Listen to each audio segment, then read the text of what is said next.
Primeira carta de Paulo aos Coríntios, capítulo 7, versículo 1. Vamos ler até o versículo 6? Diz assim a palavra do Senhor. Agora, quanto às coisas sobre as quais escrevestes, ou seja, que é bom que um homem não tenha relações com mulher, relações aqui no sentido de relação íntima, por causa da imoralidade. Por causa da imoralidade, cada homem tem a sua mulher, e cada mulher o seu marido, ou seja, monogamia, né? Já acabou com essa história de poligamia. O marido cumpra a sua responsabilidade conjugal com a sua mulher, e do mesmo modo a mulher para com o marido. A mulher não tem autoridade sobre o próprio corpo, mas sim o marido. Também, da mesma forma, o marido não tem autoridade sobre o próprio corpo, mas sim a mulher. Não vos negueis um ao outro, a não ser em comum acordo por algum tempo, a fim de vos consagrardes à oração. Depois, uni-vos de novo, para que Satanás não vos tente por causa da vossa falta de controle, ou algumas versões, incontinência. Todavia, digo isso como concessão, e não como mandamento. Esther, tá bom. Olha para cá, por favor. Essa parte de 1 Coríntios capítulo 7 é simples de se entender, porque Paulo, ele de fato, ele é bem objetivo. Quais eram, né, os objetivos das cartas de Paulo? Paulo não estava em sua escrivaninha, pensando assim, olha, o que eu vou escrever para aquele povo? Tive uma ideia. Não. Paulo, via de regra, ele respondia às dúvidas que a igreja trazia a ele. Então, como a igreja tinha dúvida, Paulo escrevia respondendo às dúvidas que as igrejas tinham. E aqui é mais uma carta onde ele responde dúvidas sobre a respeito da sexualidade. Haja vista que em Corinto, para onde Paulo escreve essa carta aqui, era poligamia, baixaria, era terrível mesmo, terrível, né? Tinha as ninfas, que eram as prostitutas cultuais, que o culto, né, era adorado através de relação íntima, onde as mulheres eram criadas como sacerdotisas ali para servir o povo. Que jeito? Através da relação íntima. Então, Paulo vai escrever para esta igreja, no meio de uma podridão dessa, dizendo, né, primeiro, guarde para o seu marido guarde para a sua esposa, e aqui ele vai dando esses conselhos. Paulo, ele faz isso, então, ele responde dúvidas. Eu e você precisamos entender, queridos, que o sexo, ele é importantíssimo no casamento. É por isso que uma das palavras que a Escritura vai dizer é conhecer. Lembra? José não havia conhecido Maria, no sentido de relação íntima. Essa é a importância que a Escritura vai dar. Eu sei que pessoas arrogantes, principalmente homens, esse aqui é um problema mais de nós, dos homens, eles acham que eles não precisam aprender sobre esse assunto, porque eles são machos. Eles já nascem com DNA, instinto animal de saber fazer. Então não precisam ouvir de ninguém, não precisam aprender de ninguém. Só que acabam se esquecendo que tem instinto, de fato, é bicho, né? Nós precisamos aprender a ser humildes e não termos a síndrome de Adão. Qual é a síndrome de Adão? Aquela síndrome que, olha, eu não ouço de ninguém, a não ser de Deus. Se Deus falar comigo, eu ouço. Agora, pastor, professor, fulano, irmão mais velho, não, isso aí eu não quero saber. Então é de suma importância. Por quê? Eu, por vezes, já conversei com casais, e às vezes é um problema comum, né? Eu chego assim, mas e a vida íntima de vocês, como tá? O marido fala assim, ótimo. Tranquilo, pastor. E a esposa, péssimo. Como assim? Tá fazendo com quem, então? Se para um tá ruim e para o outro tá bom, tem que ter algum problema? Então, às vezes, falta a questão de comunicação. Eu quero passar alguns princípios aqui. Põe ali o primeiro, por favor, minha irmã.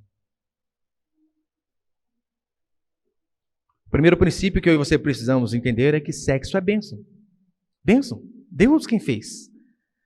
Cristão com uma vida sexual ruim é porque ele tem uma teologia ruim.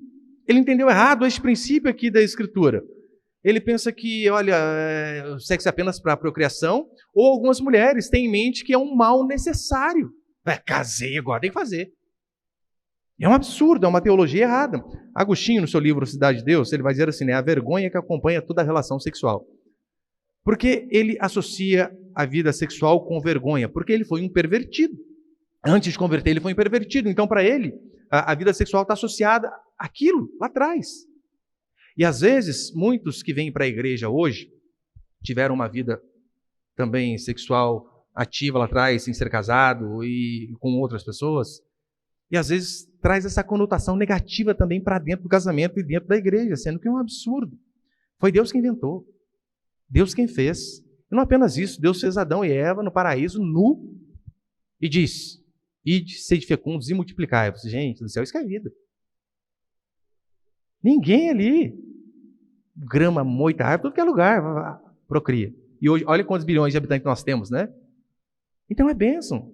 Foi Deus quem fez. O diabo, ele inventou a prostituição, o adultério, o homossexualismo. Mas a sexualidade dentro do casamento é dom de Deus. Deus fez para que, de fato, venhamos a desfrutar da melhor maneira possível. Portanto, cristão com vida sexual ruim ou é por conta de uma teologia errada e muitas vezes por conta de culpa. Sabia? Muitas vezes por conta de culpa. Em que sentido? Teve uma vida também toda bagunçada lá atrás. Daí se sente mal hoje. Isso aqui eu fazia quando eu não era crente, estou fazendo o que crente também. Mas o errado era lá. Quem disse que agora é errado? Então fica sempre essa associação com o pecado, né? Sexo, ele é pecado apenas fora do casamento. Fora. Se não é com a esposa, se não é com o marido, ele passa a ser pecado. Do contrário, é mandamento de Deus. Mandamento de Deus. E por que é importante falar isso? Né? Mandamento, né? Assim como você não mata, você tem que fazer. Eu vou mostrar para você aqui. Casou, não tem escolha, não. Algumas igrejas têm essa conotação negativa da vida sexual. Uma vez eu estava lendo, né, sobre uma igreja onde, para eles, é doutrina da igreja. Não vou falar o nome da igreja, óbvio, né? É doutrina que, na hora do ato, tem que ter um lençol que separa o homem da mulher, né, esposa do marido ali, e apenas um buraquinho ali no orifício ali, onde que transpassa a espada. Só isso. Porque eles veem aquilo como algo negativo, como algo pecaminoso. Talvez por conta também dessa ideologia que, né, a cabeça deles ali é pervertida. E por quê? Né? Por pensar que sexo é pecado, às vezes o cristão tem uma vida sexual ruim. Mas olha para você ver o que vai dizer Provérbios capítulo 5, versículo 18 e 19. Seja bendito o teu manancial, e alegre-te com a mulher da tua mocidade, corça de amores e gazela graciosa. Saciem-te os teus seios em todo o tempo, embriaga-te sempre com as suas carícias. Gente do céu! Conselhos de Provérbios. Fica bêbado de vinho? Não. Sexo. Amor. A ponto de se embriagar. É isso que a Escritura vai dizer. Que a esposa, ela seja na cama assim como esses animais são no campo. Gazela, né? Selvagem, corre, pula. É essa a ilustração. Você consegue ver que a vida sexual cristã não tem nada a ver com aquela questão de geladeira. Pode falar? Pode gemer? Ai, não pode. É pecado. Não, a Escritura vai dizer, né? Seja como uma gazela graciosa. Este é o mandamento. Não só isso. Sexo, ele era tão bênção que, quando Deus fez, no Antigo Testamento, havia um mandamento que quando um soldado casasse, ele não poderia ir à guerra. Para ele ficar fazendo o quê? Cobrindo a esposa de amor. Gente, isso que é vida. Deuteronômio capítulo 24, versículo 5. Olha o que diz. O homem recém-casado não sairá à guerra. Por quê? Pode morrer se ele for à guerra. O homem recém-casado não sairá à guerra, nem lhe imporá qualquer encargo. Por 1 ano ficará livre em casa e promoverá a felicidade à mulher que tomou. 1 ano, gente! Eu não sei, quando eu estava no quartel, acho que era 8 dias, né? Quem ganhava dispensa quando casava, 8 dias não dá para nada, né? Era 1 ano para promover a felicidade da esposa. E que felicidade que é esse aqui, né? Era comprar no shopping, não, irmã. Era por isso que engravidava rapidinho. Bênção, bênção. Cantares, capítulo 1, versículo 4. Leva-me após ti. A mulher dizendo, marido, Sulamita, leva-me após ti. Apressemo-nos. O rei me introduziu nas suas recâmaras, né, no quarto. Para que você acha que a mulher está dizendo isso para o marido? Leva-me após ti. Leva-me para o quarto. Para quê? Para ficar vendo o feed do Instagram? Compartilhando videozinho um com o outro? Óbvio que não. Não era. Cantares 4, capítulo 5. Esse aqui é um elogio que eu aconselho você. Hoje não orna muito você fazer para sua esposa, né? Mas antigamente era algo bom. Os teus seios são como os 2 filhotes gêmeos da gazela. Repousam entre os lírios. Eu sei que hoje em dia você falar isso aqui para sua esposa, acho que dá BO, né? Não dá muito certo.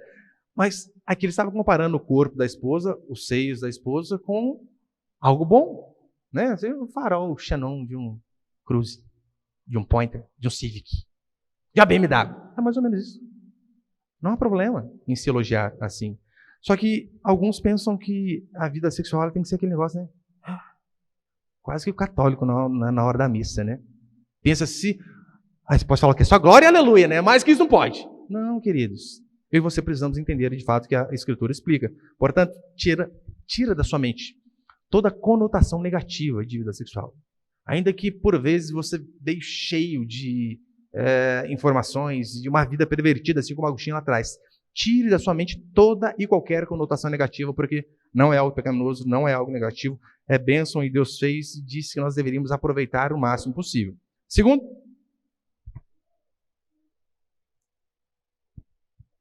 princípio, o maior problema dos casais não é sexo, mas relacionamento.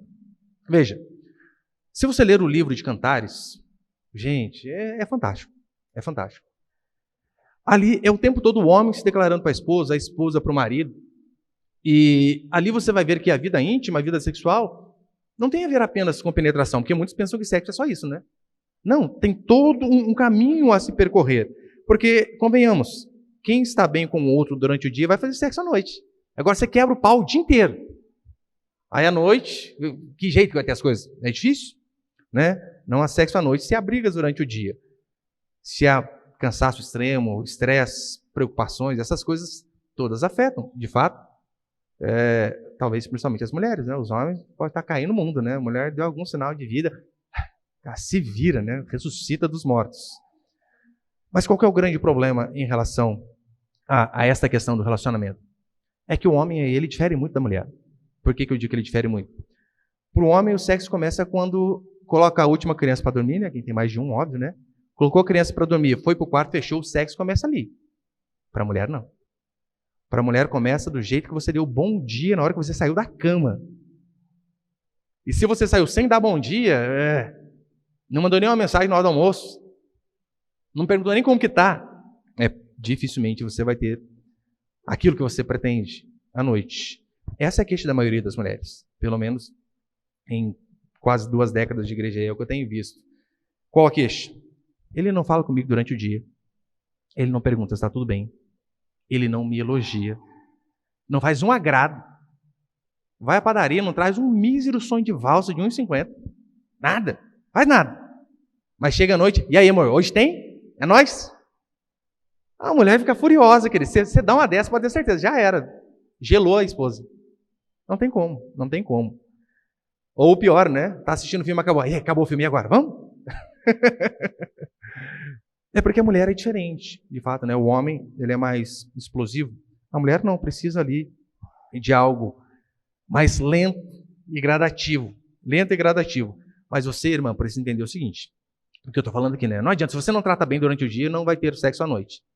Aí você pensa que o sexo é apenas uma recompensa que você dá para o seu marido quando ele for bonzinho. Não, não é isso. Sexo não é prêmio. Paulo diz que sexo é dívida conjugal. O marido deve à esposa e a esposa deve ao marido. No versículo 3 é isso que ele diz, não é? O marido cumpra a sua responsabilidade, falando de vida sexual, o marido cumpra a sua responsabilidade conjugal para com a sua mulher.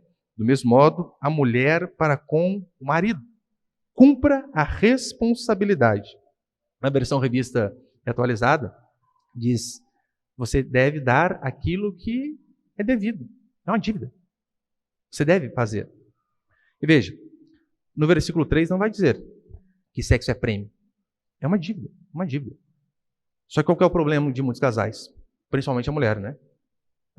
Eu estou falando aqui, claro, né, da regra, via de regra. Tem as exceções, mas eu estou falando aqui da regra. As mulheres, às vezes, elas pensam que o marido ele tem um esquema de ponto de cartão de crédito, onde ele precisa acumular, quando ele chega a 10, ele ganha o prêmio, o sexo. Então, daí ela coloca lá até a pontuação, né? Lavou a vasilha, 2 pontos. Lavou e secou, 4. Quase chegando, hein? Lavou e secou por iniciativa própria, sem eu pedir. Nossa, daí ganha 2 de lambuja, 6. Esqueceu a tampa do vaso lá, para baixo. Tudo urinado lá. Já menos 10, tadinho dele, né? Uma semana sem. Não é dívida. A Escritura vai dizer que, não é um prêmio que você dá, sexo é dívida. No versículo 4, quando ele diz assim, né? A mulher não tem autoridade sobre o seu próprio corpo. Na versão revista atualizada diz a mulher, ela não diz nesse sentido, né? Não tem autoridade. Mas essa versão aqui também, eu gosto dessa explicação por conta disso, né? O marido, ele tem autoridade sobre o corpo da esposa. Assim como tem autoridade sobre o filho, ele tem autoridade sobre o corpo da esposa e a esposa sobre o corpo do marido. Então não tem essa questão de ficar se privando, de fazer joguinho, de fazer como aquele pai que Faz compra, põe a compra na geladeira e passa o cadeado na geladeira. Não vai pegar toda hora, não. É meu.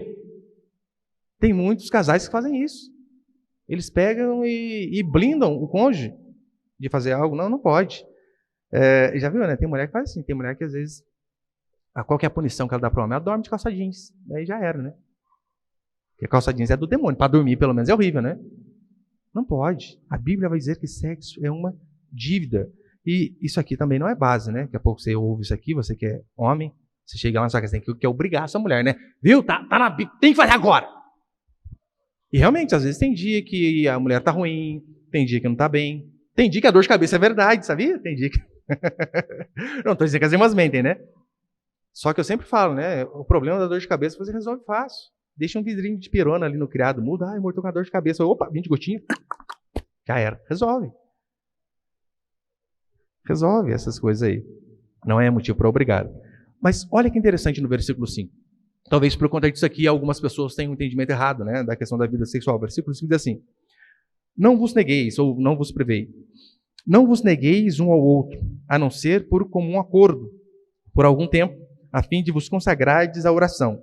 Depois, uni-vos, para que Satanás não vos tente por causa da vossa incontinência. Paulo diz assim, olha, não se privem um ao outro, exceto, a única exceção, para vos dedicar à oração, e isso tem que haver mútuo consentimento, ou seja, os dois têm que estarem de acordo. Então, a tendência é as pessoas pensarem assim, calma aí, olha, quando for dedicar à oração, e em algumas versões tem jejum e oração, né? Então tá vendo? Ó, jejum e oração é algo santo. Então, quando for jejuar, quando for orar, daí não pode ter relação íntima, porque, daí tá vendo? Tá associado com algo carnal. Não tem nada a ver. O motivo natural que Paulo diz que, olha, deve haver consenso mútuo para vos dedicar à oração, ao jejum, não tem nada a ver com pecado. Porque, convenhamos, se você faz um jejum de verdade, eu não sei se alguém aqui já fez, eu não estou dizendo, pelo amor de jejum Instagram. Então jejum é Instagram. Não é jejum, é comida. Estou jejuando, eu tirei uma refeição, café da manhã, eu acordo 10h30. Não adianta.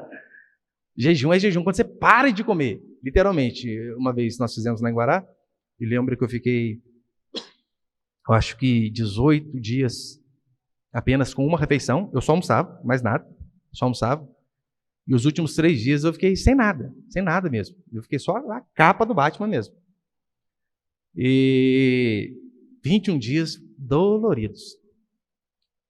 Aí é o que Paulo diz aqui, porque ele fala assim, olha, para vos dedicar à oração. Porque, meu irmão, depois de um jejum desse, não há nada que suba. Só oração. O homem não consegue, não adianta. É nesse sentido, porque se há um jejum de verdade ali, o corpo, ele sente. Então, apenas por esse motivo. Mas ele diz, né, é necessário haver mútuo consentimento. Ou seja, você vai fazer, eu quero fazer um jejum de uma semana, porque eu preciso e tal. Você fala para a esposa, fazer jejum de uma semana, talvez aí não dê para dar uma brincada essa semana, hein? Se a esposa fala assim, não, eu falei, tá bom, não vou fazer mais, amor, é nós. Porque se ela não concordou, não adianta. Tem que haver mútuo consentimento. Então, é por conta disso. E terceiro, põe ele, por favor. Terceiro, o sexo deve ser santo. Coloque Hebreus, por favor. Hebreus, capítulo 13, versículo 4. Digno de honra entre todos seja o matrimônio, bem como o leito sem mácula, porque Deus julgará os impuros e adúlteros. Digno de honra entre todos seja o matrimônio, bem como o leito sem mácula, sem mancha, sem pecado. Pastor, há algum problema em se apimentar a relação íntima?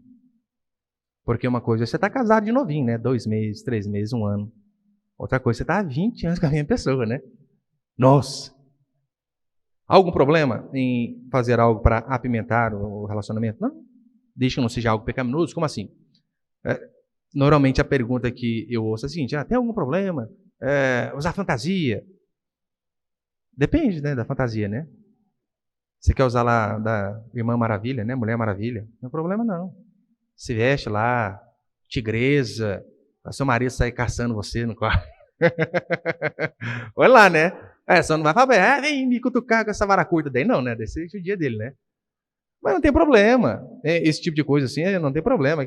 Quer algemar, irmão, o marido, algema ele lá.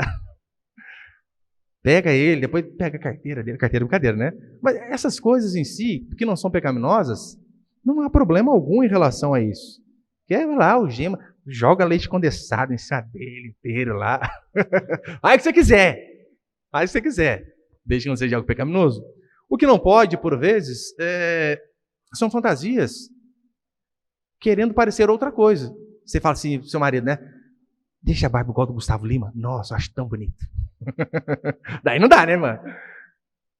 Põe a roupa do Gustavo Lima. Daí já era, né? Daí não tem como. Mas então, aquilo que não é pecaminoso não há problema nenhum. A Bíblia não tem proibição em relação a lugar. Não tem problema. É por isso que no Éden, né? Ó, seja fecundos e multiplicais. Mas não falou, ó, Adão, só atrás da moita. Percebeu que não falou? Não, é onde vocês quiserem aí. Banheiro, escada, em cima da cama, debaixo, do lado, onde for, não tem problema não. A Bíblia não coloca proibição em relação a essas coisas. Mas eu sei que, eu já ouvi assim, né? Em relação ao motel. Eu acho que você deveria pensar duas vezes em relação a isso. Por quê? Via de regra, não estou dizendo que é proibido, não. Vai da sua consciência. Por quê? Via de regra, normalmente, as relações que acontecem ali no motel não são relações conjugais mesmo, né, de marido e esposa. Aí o cara que está traindo a mulher, marca com outra. Os travesti que pega e sai com o cliente. Aí você imagina, a gente, homem, mulher de Deus, vai num lugar desse aí, né? Não seja pão duro, né? Integre mais um pouquinho ali, pague um hotel legalzinho. A pousada, Campos do Jordão aqui, gente, é pertinho. Vai para lá, no frio ainda, é uma delícia, uma maravilha. Então, eu acho que deveríamos, né, tomar cuidado só com essas coisas aí. E não é proibido, como eu disse, né, estimular, pimentar a relação, desde que, é claro, né, não usando pornografia. Vamos assistir um filme junto? Pelo amor de Deus. Aqueles filmes pornográficos lá, são casais que estão fazendo filme? Não são. Não são casais. E, além do mais, você está vendo a nudez de outra pessoa, né? Isso aí é um tipo de coisa que não precisava nem falar. Claro que não precisava nem falar, né? Mas falei, vai que quero ser redundante mesmo. O maior estímulo que o casal deve ter é o amor. É o amor. É pensar no outro. É servir o outro, como eu falei tantas vezes, né, durante essa série.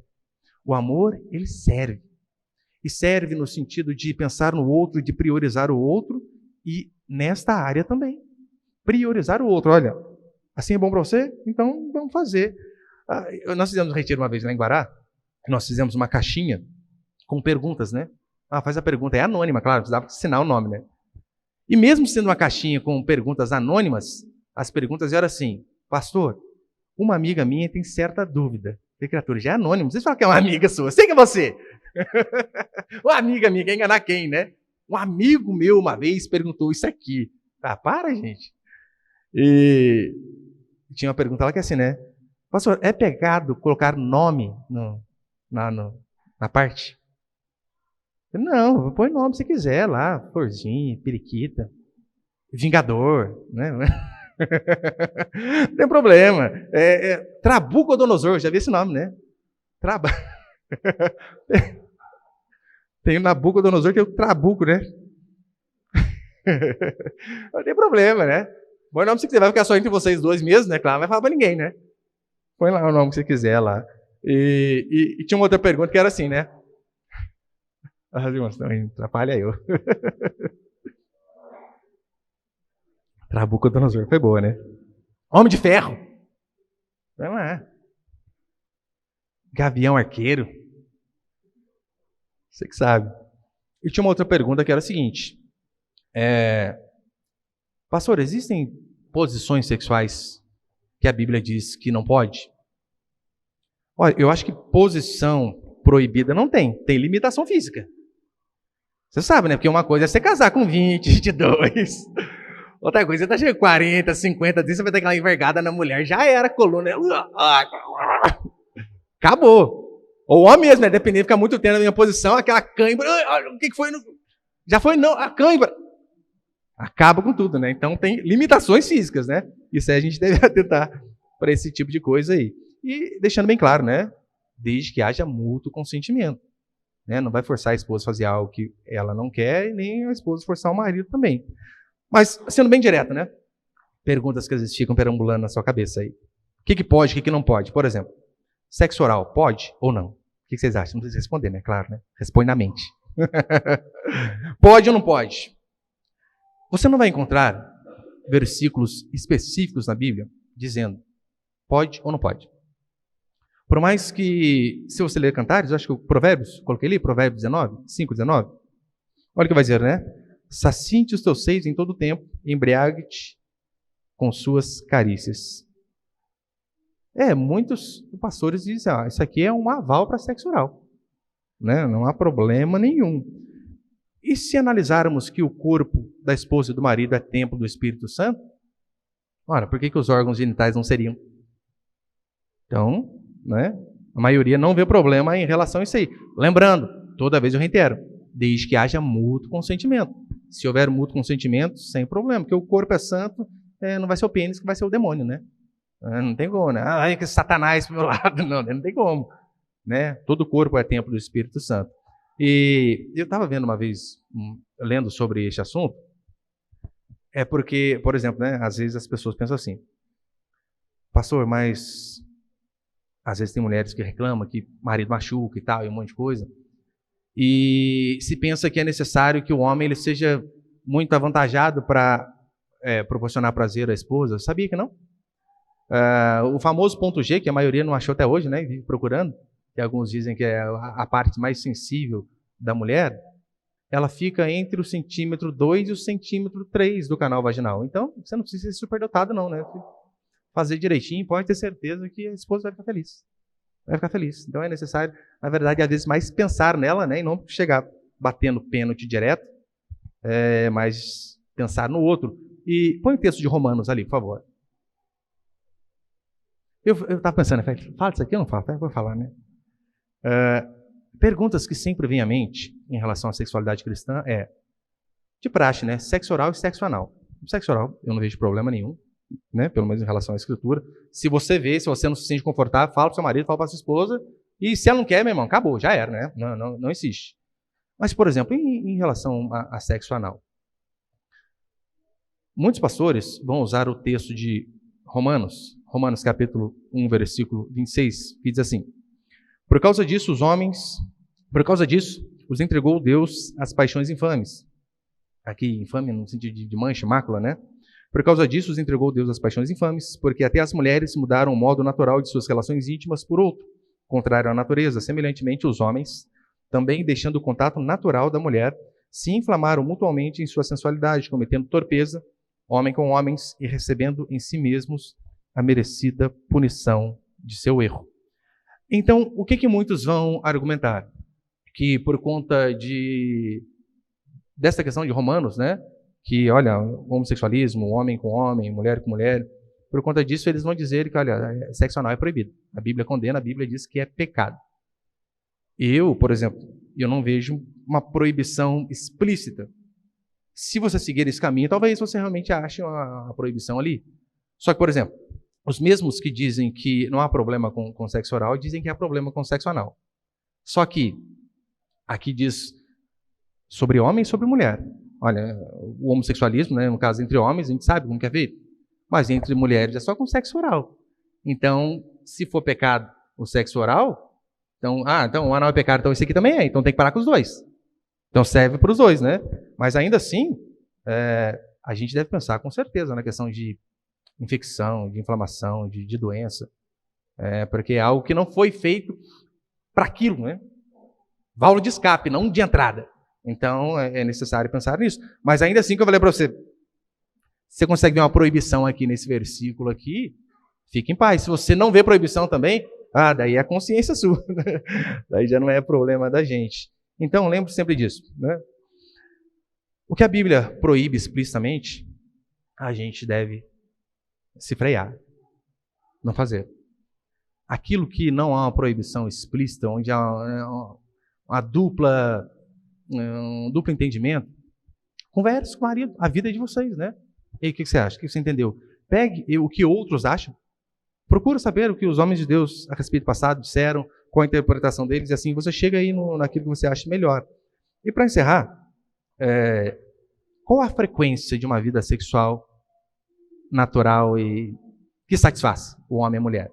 É uma pergunta que você deve fazer, porque você sabe, né? O marido e a esposa, eles são diferentes, eles pensam diferentes, eles têm necessidades diferentes. Necessidade diferente. Então, não tem como a gente padronizar, né? Olha, tantas vezes por semana é o suficiente. Quem vai chegar a essa conclusão? É você conversando com o marido, você conversando com a esposa. Lembrando que o marido deve pensar no lado da esposa e a esposa pensar do lado do marido, desde que satisfaça os dois, só que via de regra. Não adianta, né? Se a mulher fazer só quando ela quiser, o marido passa fome. Já era. Tem como, né? Tadinho vai ficar desnutrido lá. Porque via de regra, eu vi uma vez uma pesquisa dizendo que o homem ele pensa em sexo 20 vezes mais que a mulher. É por isso que quando a sua esposa vier com gracinha pro seu lado, você pode estar a capa do Batman. Não perca a oportunidade. Vai demorar para ficar daquele jeito de novo. Mas então é necessário que se converse. É normal que o garoto recém-casado, ele tenha mais vontade e automaticamente consiga ter uma vida ali mais ativa. E quando a idade vai passando, a tendência é normal. E a frequência também diminuir. Não vem com essas mentiras, igual, né? Velho mentira é terrível, né? 3 vezes por semana direto.